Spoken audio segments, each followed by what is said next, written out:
Garuu bakka jirtanitti xiqqaa guddaan ilmaan Oromoo ashamaa kan jiru wal harkaa wal qunnama gaarii barri bara yookaan gadaan gadaa bilisummaa gadaa walabummaa itti fufna qabsoo gamaa fi gamanaa galmaan gayuu qabnaa kaayoo too ganamaa yaa ilmaan Oromoo ilmaan bareentumaa kay booranaaf bareentumaa bakka jirtan mara asham akkam ashamaa sirba keenya yaadannoo dabarterraa takkaan isiniif dhaama narraa fudhadhaa dhaggeeffadhaa Oromoon hundumaa.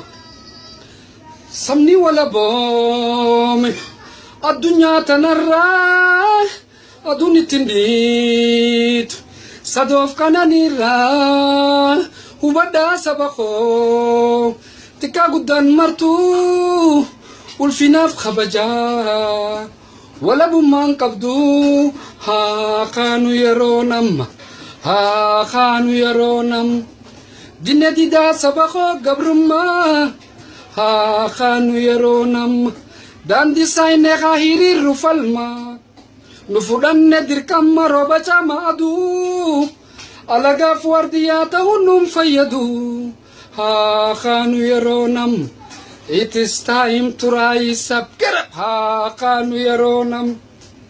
Sabni walaboom addunyaa tanarraa aduun ittiin dhiitu sadoof kananirraa hubadhaa Oromoo baha fi dhiyaattu ulfinaaf kabajaa walabummaan qabdu haa kaanu yeroo nam. Ha kaanu yeroon amma.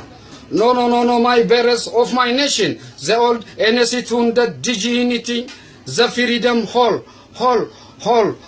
Hinjifannoon ta'uun uummata Oromooti Oromiyaan qabsoo ilmaan Oromootiin ni bilisoomti. Akka dhaamsaatti maal qabda? Akkaan juutti maqaarraa eegali.